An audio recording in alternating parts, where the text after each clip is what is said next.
It's 79 Herstolz guy again.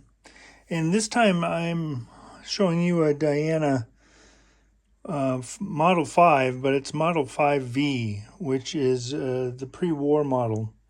And what got my attention on this was just the markings or lack thereof on this pistol, which I'll show you in a minute.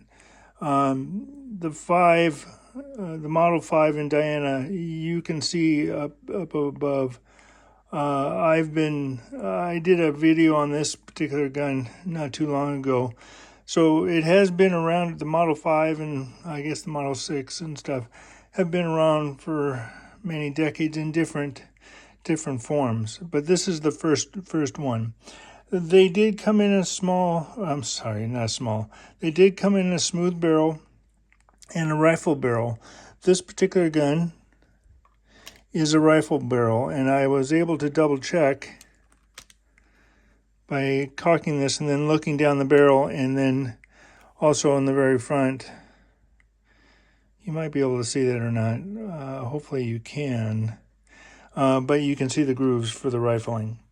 So this was made in Germany and has a wood grip with a checkered hand area.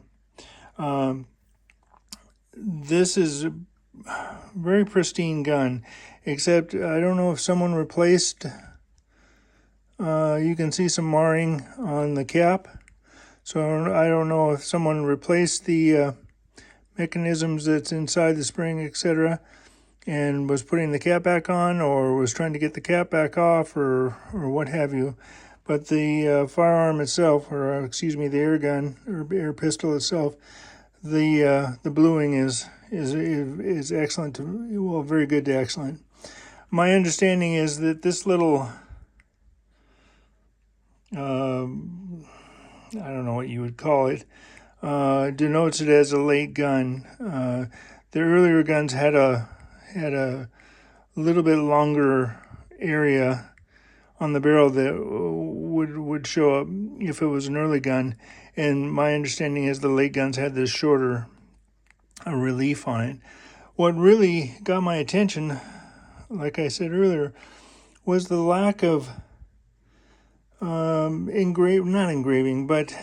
detail for the description of the gun. This is actually quite small, and it's really the only thing on. It is the only thing on the top of the gun, marking wise. And there's made in Germany on the side, and usually you'd see Model 5 or DRP, or the early ones also had Diana. I guess they would call it a logo, a circle with a D in it or something like that. And so you would see that on the top. But this is just a very small Diana. So there's different variations, but this, I think, was the last gun before the World War II started. So this is just elevation. It doesn't have anything for windage. I'll turn around the other side and you can take a look at this. There's no markings on the back of it.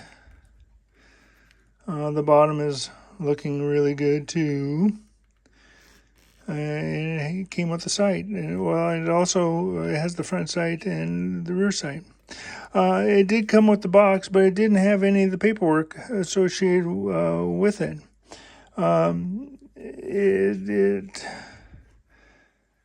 It's kind of ironic. It doesn't have the little line that would denote it as a late gun or an early gun. There's no markings per se on this, other than someone wrote in 7658. I don't know what that number is supposed to represent. I don't. On the very bottom of the barrel, it does say caliber 4.5 millimeter, so it's a 177. Very solid trigger, and you can see on the underside of this gun, the bubble plastic I added that so the gun wouldn't sit on there on the cardboard by itself. It would sit on this as well.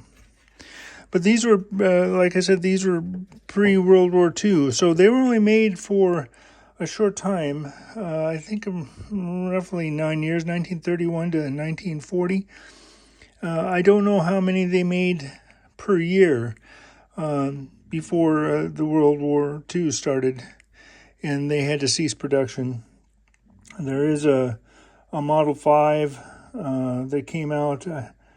I want to say that was around late 50s, I think. So they were out of this gun was out of production for quite some time before Diana came back.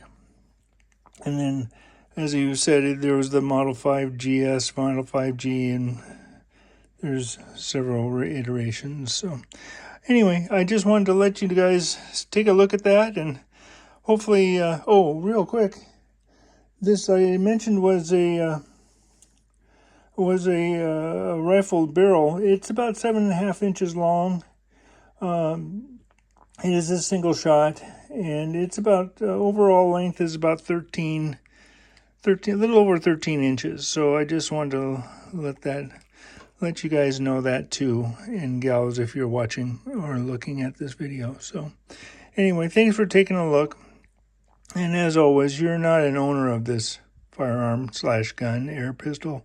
You're just a caretaker. Thanks for stopping by.